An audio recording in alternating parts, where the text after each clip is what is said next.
Bonjour, c'est Thomas de Polyscult et aujourd'hui on va parler d'un petit tuto, un petit peu technique en fait sur une des nouveautés de ZBrush 2019 qui concerne sa caméra. Et donc oui, c'est une nouveauté qui était assez attendue notamment pour, on va dire plutôt les pros de la créa, notamment en production, en jeux vidéo, en cinéma. Alors, il faut savoir c'est qu'historiquement la caméra de ZBrush était une caméra, on va dire simili 3D, qui avait une perspective un petit peu spéciale. En fait, c'est pour des raisons historiques. Et donc en version 2019, une caméra universelle est introduite qui justement respecte des valeurs de caméra, on va dire propriété, on va dire physique, c'est-à-dire qui se rapproche, qui est similaire à une caméra dans le monde réel, notamment je pense à un appareil photo, une caméra de cinéma, etc., etc. Donc on va rentrer un peu en détail dans cette nouvelle caméra.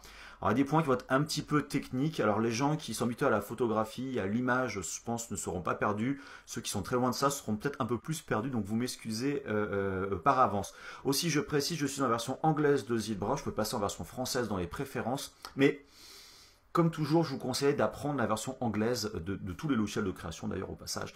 Donc voilà, et non pas la version française. Alors, donc on va commencer assez simplement par charger dans Lightbox, enfin en ce qui me concerne, dans les démos projects, le robot, voilà ici, qu'avait fait mon collègue Joseph Drost pour la version 4R7, qui est un vieux robot, mais il va bien se prêter à la démonstration. Alors, j'ai chargé ce modèle, voilà ici, et donc au premier abord, on n'a pas l'impression que grand chose a changé par rapport à la version 2018 ou version précédente de ZBrush. Si je vais dans la palette Draw, c'est là où je retrouve mes paramètres de caméra, qui se trouvent ici. Et là, on a effectivement une nouvelle section dédiée à la caméra avec ici un nouvel icône. La nouvelle caméra, donc appelée la caméra universelle, est activée par défaut. Si j'appuie dessus, je désactive la caméra et je repasse à la version historique de ZBrush. Alors, pourquoi ne pas avoir complètement enlevé la version historique de ZBrush? Tout simplement parce que si vous bossez encore en pixel, en 2D+, avec donc les documents et les outils d'illustration de ZBrush, vous allez automatiquement basculer sur l'ancienne caméra. Et puis pour des raisons de compatibilité, de rendu que vous avez fait au préalable d'anciens fichiers, vous devez pouvoir passer donc à l'ancienne version. Après, pour une nouvelle création, honnêtement, je vous conseille de rester dans la nouvelle caméra.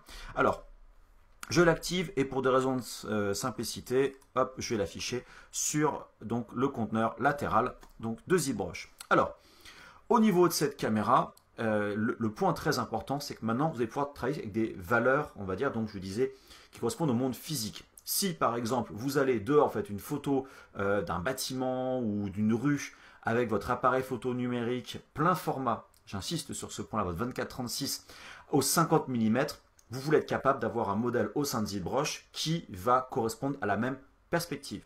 Et donc, c'est là que vous allez justement rentrer dans ces paramètres. Vous remarquez que vous avez ici donc une distance focale qui par défaut est de 50 mm. C'est la valeur par défaut de ZBrush. Et donc vous pouvez changer ces valeurs-là. C'est-à-dire que plus votre valeur focale sera proche du 0, plus vous aurez un grand angle, plus vous irez sur des valeurs importantes, plus vous aurez, on va dire, un téléobjectif. Donc là, vous pouvez mettre des valeurs, donc je dirais avec une glissière, proche du 85 mm, j'essaie de le faire. Alors vous voyez, ça va très très vite les valeurs. Hop là. Donc là, ma caméra a basculé et le changement de perspective d'aspect visuel correspond à une focale de 83,12876 mm. Honnêtement, ça n'existe pas. Donc c'est pour ça que vous avez sur le dessus des presets, des préconfigurations qui vont automatiquement vous basculer d'une valeur à l'autre. Alors, à vous de voir, bien sûr, selon vos besoins. En général, quand on fait du portrait, on est souvent sur du 50 mm jusqu'à 85 mm, on va dire, des valeurs courantes, hein, bien évidemment. De l'architecture, des environnements, on va descendre un petit peu plus loin. Après, pour des cas très spécifiques, des objets vus à distance peuvent monter effectivement jusqu'à 200, 300, 400 mm. Au-dessus, ça devient vraiment exceptionnel. C'est pour ça que d'ailleurs, on n'a pas ces valeurs en préconfiguration. Alors, je tenais aussi à préciser que vous avez deux façons de calculer votre perspective. La distance focale, donc qui est la valeur la plus utilisée, parce que justement, elle se base sur des caméras. Et vous avez le champ de vision qui est en degrés. Alors, ces deux valeurs, en fait, marchent ensemble. Vous changez une valeur, l'autre va changer en même temps. À vous de voir en fonction de vos besoins, de ce que vous voulez utiliser. Donc moi, je vais rester en distance focale. Alors, je précise aussi, les calculs se basent sur des valeurs de capteurs 24-36 mm. Vous vous rappelez, c'est les bonnes vieilles pellicules argentiques. Et donc, vous pouvez calculer justement donc les calculs donc, de focale, de distance de focale et donc du champ de vision par rapport, on va dire, à la taille verticale ou horizontale des capteurs. Donc là, c'est pour des besoins assez spécifiques.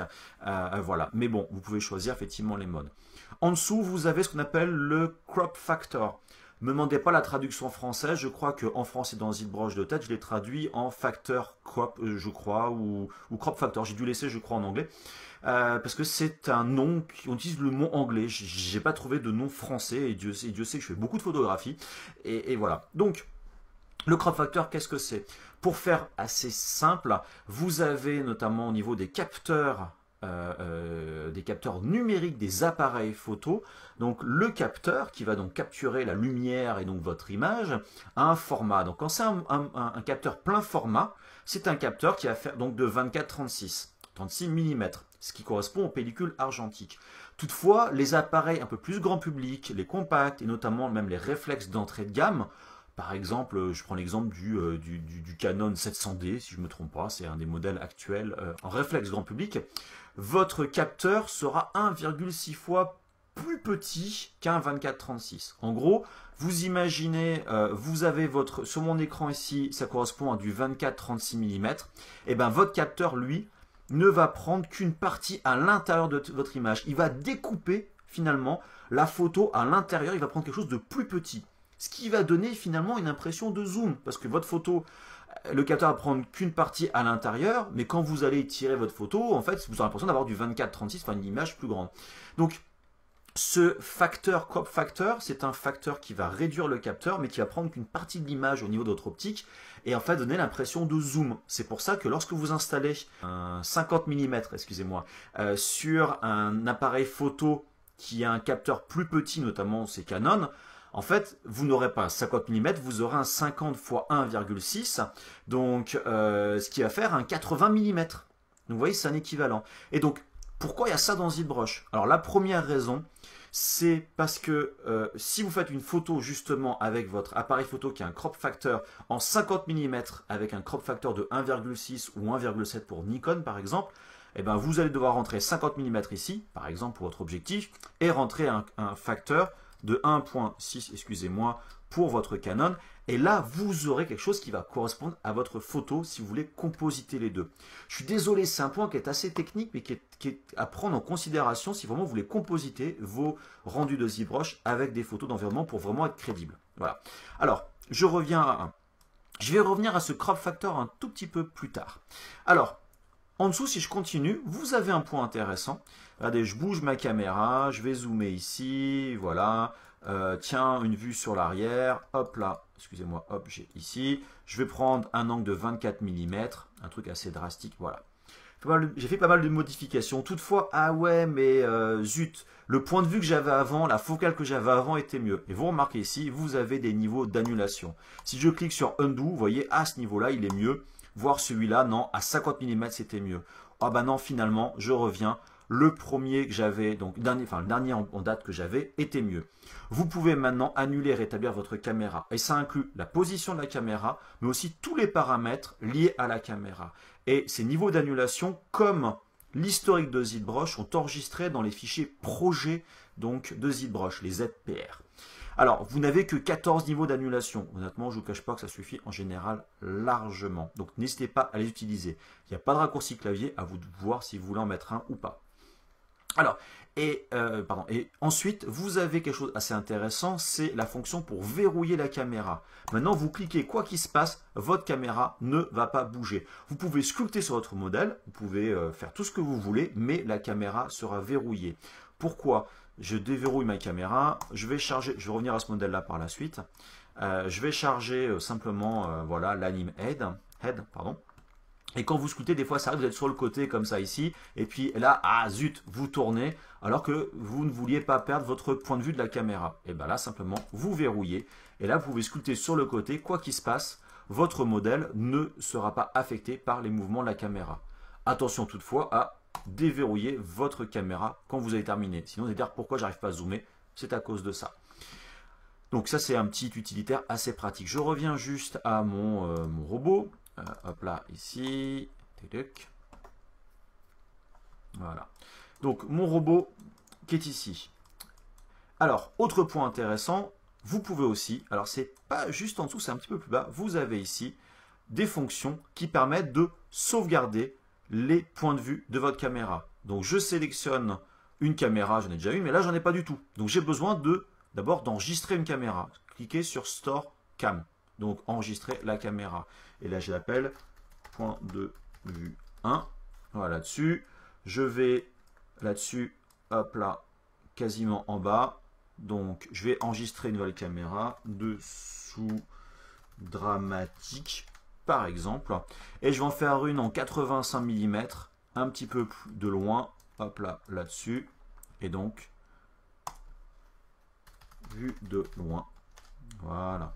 Et donc simplement, si maintenant vous voulez sélectionner vos caméras, vous cliquez sur le nom d'une caméra et choisir dans le petit pop-up la caméra que vous voulez avoir. Et ZBrush va automatiquement basculer d'une caméra à l'autre. Vous pouvez même cliquer directement ici sur les petits icônes pour cycler au sein de vos différentes caméras. Et bien évidemment, rien ne vous empêche de mettre un petit raccourci clavier ici sur les flèches, je sais pas moi, majuscule droite et gauche pour cycler entre vos caméras. Bien évidemment, vous pouvez renommer vos caméras et les effacer. Donc ça, on est sur les fonctions de base au niveau des boutons et du fonctionnement de la caméra. Donc là, on a vu, on va dire, voilà, les éléments critiques. Toutefois, il y a un point qui est à prendre en compte. Vous avez vu ma caméra ici, là j'ai une caméra, je dirais, qui est assez dramatique. Pour ça, j'ai le côté dramatique, hein, c'est-à-dire on a une déformation assez importante, on va avoir un côté très, on va dire, massif et dangereux, on va dire, notre robot par rapport à un 50 mm où finalement on est plus en truc mécanique classique. Il faut jouer sur la caméra. Et vous allez zoomer et à un moment vous allez vous rendre compte, tiens, ça me paraît bizarre, ma perspective, on a l'impression que le modèle il glisse et tout sur le modèle, alors que quand je suis ici, on a l'impression que c'est bien linéaire, et là, hop, on a l'impression que ça tournerait légèrement. Essayez de vous baser par rapport à la base des pieds ici et à la grille. Regardez, quand je zoome ici, vous voyez, là, on a l'impression que c'est tout à fait constant sur le bas de la grille, et tout d'un coup, on a l'impression que ma caméra tourne légèrement pour remonter vers le haut. Vous voyez ici, là c'est droit, et tout d'un coup, tac, on a la bascule. Alors, à quoi c'est dû ? Et là, c'est par contre une limitation, une contrainte de la caméra. C'est encore un point un petit peu technique et qui va avoir justement rapport avec ce crop factor. Vous voyez ici en haut, on a un indicateur qui s'appelle Autocrop Status, qui est en gris à l'heure actuelle. Il est grisé. Par contre, si je zoome comme tout à l'heure, regardez, tout d'un coup, hop là, vous avez vu, il passe en blanc. Et regardez bien, il passe en blanc à partir du moment où j'ai l'impression justement que la grille fait une espèce de rotation et j'ai plus cette espèce de zoom qui me paraît normal. Donc j'ai une espèce de déformation un peu différente. Alors là, c'est une raison tout à fait technique. En fait, la caméra dans ZBrush va zoomer, va se rapprocher du modèle et à un moment donné, elle va s'arrêter, elle ne va plus bouger et le zoom va se faire finalement en appliquant un crop factor, c'est-à-dire en fait en zoomant au sein de l'image en elle-même. C'est-à-dire que la caméra va plus bouger, mais en fait, c'est comme si on étirait l'image pour se rapprocher, entre guillemets, comme si on se rapprochait la tête de l'image, alors que la caméra ne bouge plus du tout.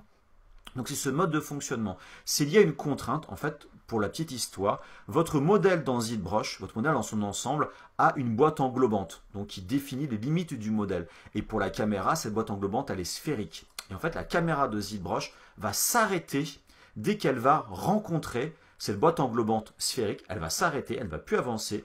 Et si vous continuez à zoomer, dans ces cas-là, elle va, entre guillemets, découper de plus en plus l'image pour se rapprocher du centre et donner l'impression du zoom.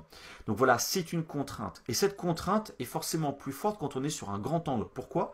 Parce qu'un grand angle, c'est juste la caméra qui est très proche du modèle, mais on l'ouvre très très grand. Donc ce field of view, cet angle de vue, va s'agrandir, en fait, va être de plus en plus large. Et donc on a l'impression que, en fait, on est très proche du modèle, alors qu'en fait, enfin, on est très proche. On a l'impression qu'on peut être loin du modèle, alors qu'en fait, on est proche du modèle, mais c'est juste la vision qui est très très large et qui donne cette distorsion. Alors que si on bosse en 85 ou 50 mm, eh bien, il va falloir s'approcher relativement du modèle pour commencer à rentrer dedans. Regardez, très rapidement, je vais faire quelque chose en 8 mm. Donc c'est un angle de vue qui est très très large. Vous avez vu, je suis loin du modèle, mon mode AC est déjà activé. Regardez, je recule, je recule, je recule, je recule. Et voyez, à cette distance-là, voyez, je suis juste à la limite. on a l'impression qu'on est loin du modèle. En fait, on est proche du modèle. C'est juste que l'angle de vue est tellement large qu'on a l'impression qu'on en est loin. C'est une déformation optique qui donne cette impression-là. Alors que, regardez, je passe maintenant en 85 mm. Vous voyez ici, je m'approche. Allez, cette partie-là du modèle. Vous avez vu ici, hop là. Je suis à ces distances-là. Et maintenant, mon modèle, vous voyez, je vais y arriver. Hop là, voilà. À cette distance-là, mon modèle s'est activé. Enfin, la caméra, le mode autocrop s'est activé. Donc, ça veut dire qu'en fait, quand vous allez sculpter sur vos modèles, comme la démoette tout à l'heure, ce genre de choses, vous, avec une caméra de 50-85 mm, vous ne serez pas trop dérangé. Par contre, si vous allez sur des angles assez importants, vous serez vite dérangé et vous aurez vite une déformation un peu différente de ce que vous attendez. Voilà. Donc, je dois le préciser, c'est un petit point très technique. Ça vous aide à comprendre pourquoi votre caméra va se comporter ainsi. Voilà. Alors, pour continuer sur la caméra, maintenant l'autre intérêt de la caméra, c'est que vous allez pouvoir l'exporter vers d'autres logiciels et surtout compositer vos rendus donc, avec d'autres logiciels. Donc là, je vais prendre hop, un autre matcap. Je vais faire un rendu. Alors, je vais prendre ma caméra en 50 mm. Le document, et là c'est important, je vais définir une taille. J'enlève le mode proportionnel, je vais faire 1280 par 720. OK ? Donc, je vais faire un resize. Bien sûr, ce n'est pas annulable. Je vais retracer mon document en mode edit. Et voilà. Donc là, maintenant, j'ai mon modèle. Je vais, allez, même pas aller, soyons fous, on va prendre du 28 mm. Voilà. Je vais mettre comme ça ici. Je vais fermer ma caméra. Donc là, j'ai mon document qui apparaît ici. Dans Lightbox, je vais aller chercher mes render sets. Et je vais prendre un render set, un truc un peu sympa. Allez, par exemple, celui-là. Et je vais générer un rendu. Voilà, là-dessus. Alors, j'ai changé la couleur de mon fond au sein de ZBrush. Donc, dans Document, le fond, on va prendre une couleur. Voilà, allez, qui va tirer un peu plus vers le jaune. Allez, là-dessus. Document, excusez-moi, je recommence. Hop là. Une couleur là-dessus. Et je fais mon rendu. Voilà ce que j'ai là actuellement. Alors, c'était un petit peu trop extrême. J'allais dans mes filtres maintenant pour que mon rendu soit un peu plus rapide. Je vais aller prendre plutôt, peut-être pas celui-là, le flat, non celui-là est pas mal, voilà. Donc là, j'ai un rendu avec ZBrush. Je vais dire, ouais, mon rendu est sympa, j'aime bien le côté cartoon, j'aimerais bien le mixer avec un truc un peu plus réaliste, avec des ombres un peu plus réalistes, etc., etc. Pourquoi pas l'utiliser avec, par exemple, Keyshot. Alors, tout d'abord, je vais enregistrer ce rendu-là en tant qu'image. Donc, dans la palette Documents, je vais faire exporter tout simplement en format Photoshop PSD. Donc voilà, mon image, je l'ai enregistrée sur notre écran. Et maintenant, je voudrais justement passer dans Keyshot. Alors, je vais faire quoi? Rendu, rendu externe, Keyshot. Voilà. Et vous remarquez bien, ma caméra ici est définie. J'ai ce point de vue-là, j'ai ces matcaps-là. Et je fais un majuscule R. Et je passe maintenant dans Keyshot.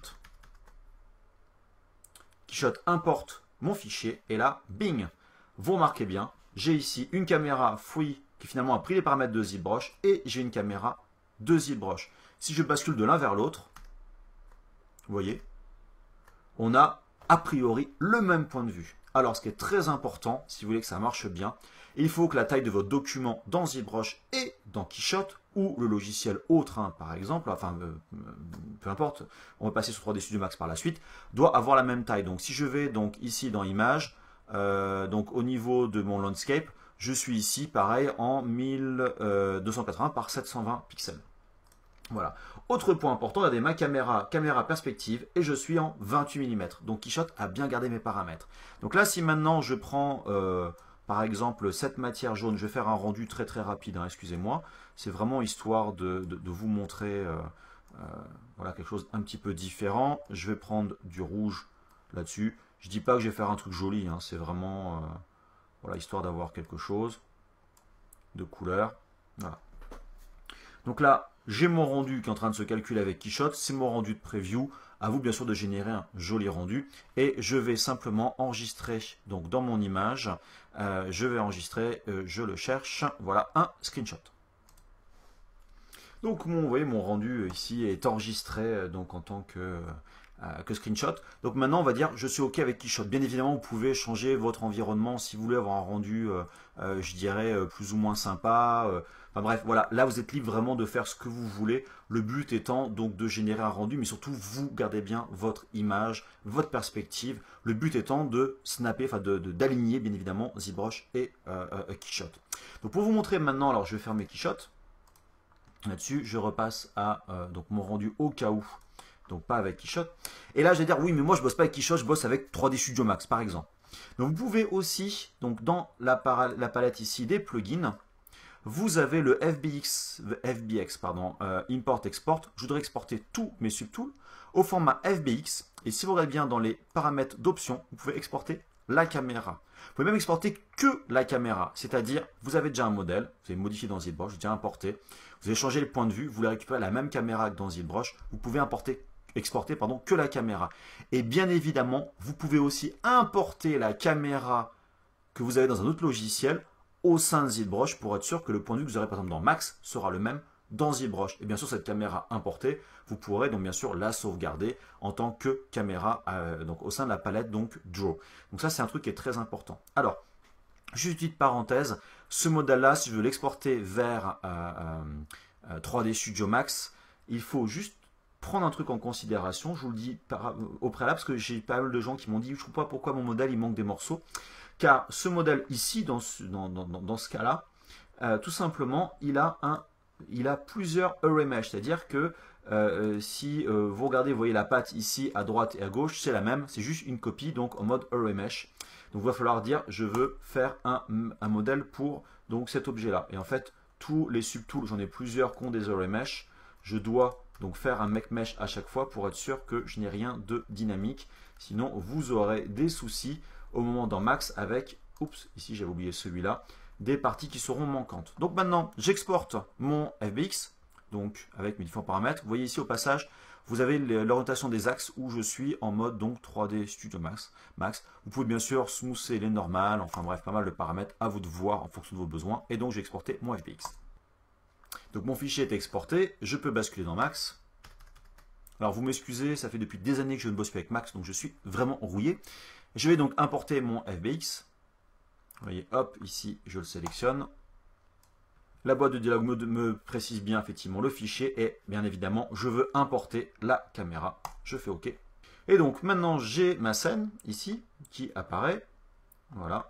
Vous voyez bien, excusez-moi, c'est un peu violent, ma caméra qui est ici sélectionnée. J'appuie sur C pour passer en mode caméra et j'ai bien ma caméra ici donc de sélectionner. Je vais pouvoir maintenant faire pareil un rendu. Voilà. Et donc là, j'ai mon image 1280 par 720 au passage. Vous remarquez, on est sur un capteur en 36 mm. Voilà. Donc point important. Donc ma caméra, je peux au passage donc la sélectionner. Là-dessus, on va parler de modification. J'ai bien une caméra en 28 mm. Donc si je fais mon rendu avec Arnold, donc mon rendu ici, hop, voilà, en skyline, je pensais que j'étais passé sur Arnold, c'est pas le cas. J'ai, peu importe, une image, donc ici, qui va bien correspondre. Donc, rendu, paramètres de rendu, je croyais que j'étais, donc je disais, sur Arnold. Skyline render. Alors, bien évidemment, j'ai pas d'environnement, j'ai pas du tout changé les matières, et en plus, Max s'est vautré lamentablement. Bon, finalement, après 3 tentatives où Arnold ne veut pas faire de rendu sans cracher, je reviens au Skyline de Max, peu importe, le but c'est de vous montrer la connexion entre l'ensemble. Donc je fais un rendu, je vais pouvoir donc maintenant l'exporter et on va passer dans Photoshop. Alors me voilà donc dans Photoshop avec mes 3 rendus. Et si vous regardez bien, si je bascule de l'un vers l'autre, on voit donc le rendu de ZBrush, de Max, donc sans la grille, voilà, ici, et de Keyshot. Et basculer de l'un vers l'autre, on voit bien que déjà il y a une certaine correspondance. Donc je vais simplement donc sélectionner, hop, mon rendu de Keyshot, je copie dedans, Max. Alors le problème c'est que j'ai pas de fond, donc on va forcément avoir quelque chose au niveau de la sélection. Laissez-moi juste, voilà, mettre un fond ici, je copie par-dessus et voilà. Donc là maintenant j'ai mes 3 images, vous voyez, qui se superposent. Et si vous regardez bien, regardez au niveau donc de Max et Keyshot, on a bien cette correspondance au pixel près, quasiment au pixel près. Je pense peut-être un peu discuté, mais c'est vraiment, vous voyez, très similaire. Bien évidemment, l'éclairage change entre les deux. Et c'est pareil avec ZBrush. Donc on a, vous voyez au niveau des contours ici, quelque chose qui correspond vraiment. Et ça, c'est vraiment le gros avantage. C'est que vous allez pouvoir donc faire des compositing qui ici n'a aucun intérêt de ce que je suis en train de faire, mais vous pouvez très bien voilà, faire des choses assez, je dirais, assez sympas entre vos différents modèles. Hop. Voilà, ça marche mieux dans ce sens-là. Un petit coup de peinture.